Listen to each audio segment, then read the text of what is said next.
Too often, Bitcoin and Ethereum are mentioned in the same breath.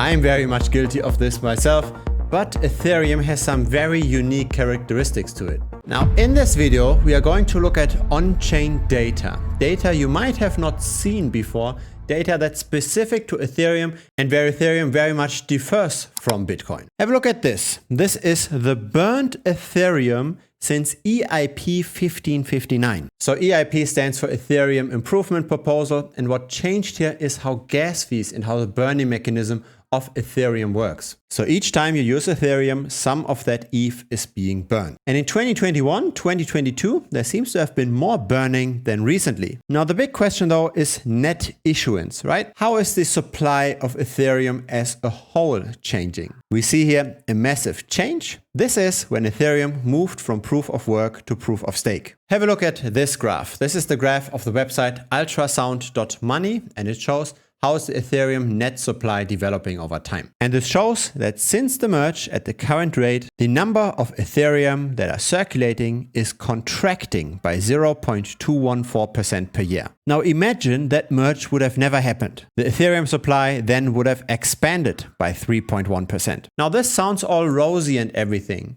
but how did Ethereum actually do since the merge? This is now almost 1.5 years ago. What we have over here in the chart behind me is not the Ethereum price, but it's the Ethereum dominance.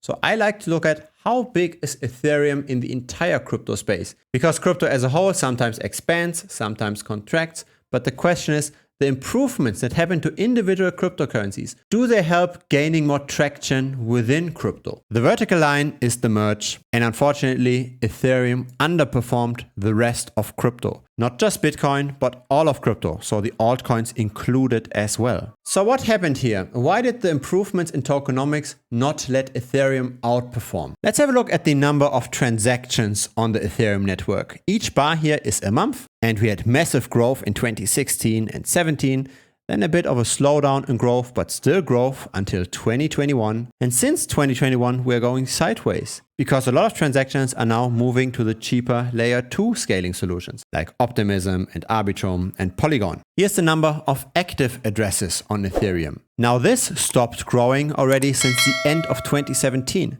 Right, we did grow in transactions to a degree. We hit a new all-time high in 2021. The number of active addresses seems to be slowing down even a little bit faster. Here's the number of new addresses, relatively constant at 2.5 million per month for quite a while. Now, why could this be problematic for Ethereum and not, for example, for Bitcoin? The main problem with crypto YouTube is conflict of interest. Too many YouTubers shill garbage, promote garbage, and fill up their pockets in the background.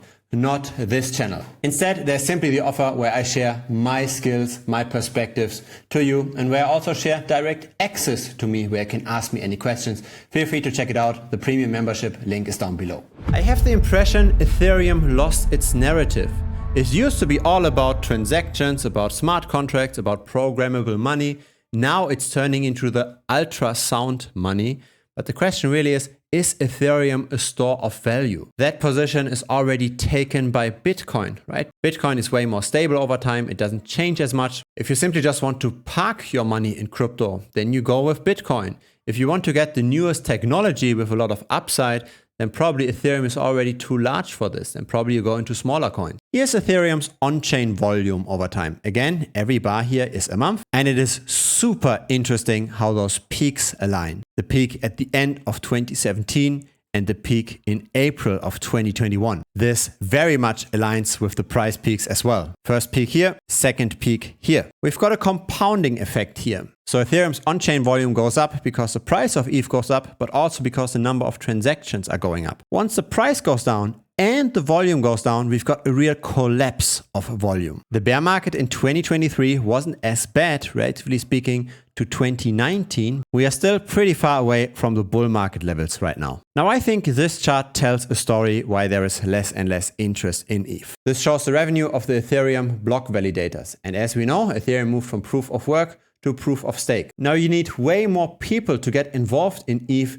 if you have proof of work, right? You need all of those miners, some of them being commercial, others simply just being private in their small little basement somewhere. Once you take that away and you move to proof of stake, you've got way less stakeholders, way less people that are interested in Ethereum. And so with the merge, especially the underperformance versus Bitcoin was very, very bad. 40% roughly. Now here's something I could never really understand. To me, this looks to a degree like conflict of interest. Why did the transaction fees on Ethereum never go down if you do not have to do proof of work anymore? When all you do as a network is to validate via proof of stake, why do you have to charge $20 for a simple sending transaction on Ethereum from time to time? Why didn't Ethereum become way, way cheaper? I don't think that there's a technical reason for this.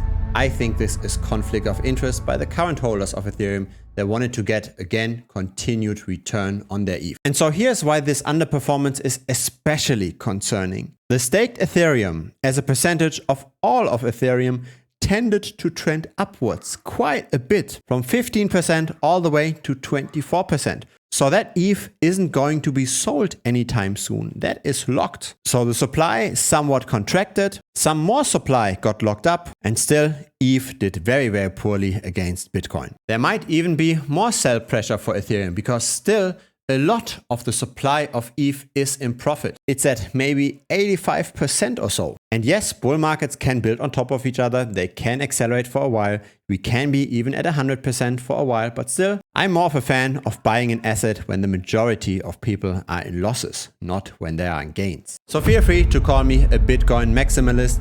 I do trade in altcoins though. I simply think Ethereum has lost its ground. It doesn't have the upside potential, but it has all of the downside simply because so much is now staked and it could get sold off at some point, but also because even massive improvements to the tokenomics did not make this price go up. If it's your first time here, feel free to subscribe. I publish videos regularly. A like would be very much appreciated as well. It helps the channel grow. There's also a free Telegram. Link is down below.